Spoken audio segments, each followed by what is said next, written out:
মায়ের গর্ভে কোন মানুষ হিন্দু ছিল, বুদ্ধিস্ট ছিল, অমুসলিম ছিল, মায়ের গর্ভে সবাই আল্লাহকে মেনেছে, আল্লাহকে বিশ্বাস করেছে।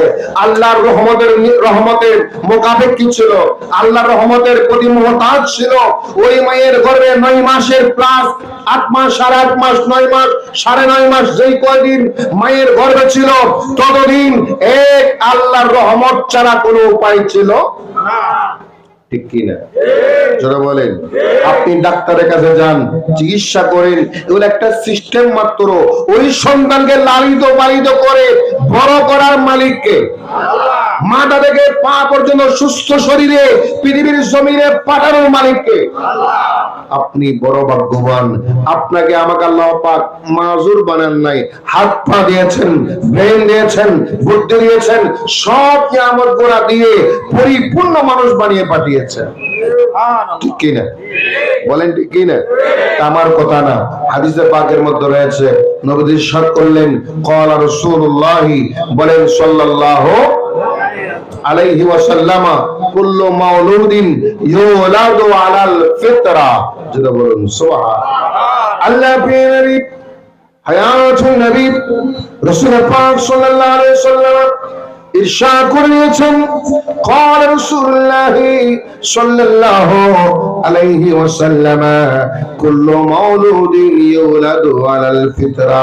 এই পৃথিবীর জমিনে যত সন্তান সন্ততি, ছেলে মেয়ে, একলা বা যমজ জন্মগ্রহণ করে, সব সন্তান জন্মগ্রহণের সময় স্বাভাবিকভাবে ইসলামী ফিতরত নিয়ে মুসলমান হয়ে জন্মগ্রহণ করে। জোরে বলুন সুবহানাল্লাহ। আল্লাহ নির্দেশ করলেন, সকল সন্তান সন্ততি মুসলমান হয়ে জন্মগ্রহণ করে, ইসলামী স্বভাব নিয়ে জন্মগ্রহণ করে। সেই সন্তানরা যদিও বা ইহুদির ঘরে জন্ম হোক, মুসলমান হয়ে জন্মগ্রহণ করে, খ্রিস্টানের ঘরে জন্ম হোক, মুসলমান হয়ে জন্মগ্রহণ করে, যত মুসলিম হোক, মুসলমান হোক, মুসলমান হয়ে জন্মগ্রহণ করে, আমার আল্লাহ জাল্লা শানুহু ওই সন্তানকে মুসলমান বানিয়ে পৃথিবীর জমিনে পাঠিয়ে দেন। আল্লাহ নির্দেশ করলেন, ফাবুয়াহু ইউহাফিদানিহি ওয়া ইউনাসসিরানিহি ওয়া ইউমাজ্জিসানিহি ও কামা ক্বাল। নবী ইরশাদ করলেন, মা বাবা যদি ইহুদি হয়, মা বাবা যদি ইহুদি হয়, ওই ইহুদি চাল চলন, কাজকর্ম, লেনদেন, উঠা বসা শিখতে শিখতে শিখতে শিখতে ওই সন্তানটা ইহুদি হয়ে যায়।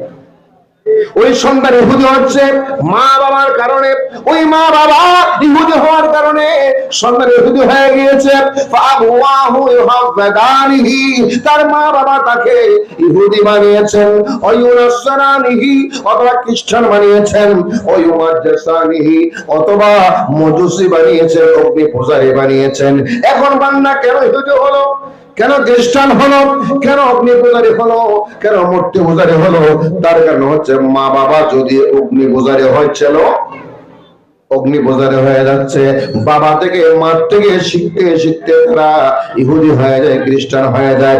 কিন্তু যে মা বাবা মুসলমান, যেই মা বাবা মুসলমান, যেই মা বাবা কলমা পড়েছে লা ইলাহা ইল্লাল্লাহু মুহাম্মাদুর রাসূলুল্লাহ সাল্লাল্লাহু আলাইহি ওয়াসাল্লাম, যেই মা বাবা কলমা পড়েছে আল্লাহ ছাড়া কোনো মাবুদ নেই, আল্লাহর কোনো শরীক নেই, ওয়াহদাহু লা শারীকা লাহু, আল্লাহর কোনো অংশীদার নেই, তিনি একক সত্তা, তিনি একক মাবুদ, একক ইলাহ, আর দ্বিতীয় কোন ইলাহ নাই। মুহাম্মদ সাল্লাল্লাহু আলাইহি ওয়াসাল্লাম আল্লাহর প্রিয়তম রাসূল। যারা বিশ্বাস করেছেন, পরকাল বিশ্বাস করেছেন, ওই মা বাবার দোরে যে সন্তান জন্মগ্রহণ করেছে, জন্মের সাথে সাথে ওই মা যদি বেহুশ থাকে, তার আত্মীয় স্বজন যারা থাকে তারা সবাই আলহামদুলিল্লাহ বলে চিৎকার করে, কিনা?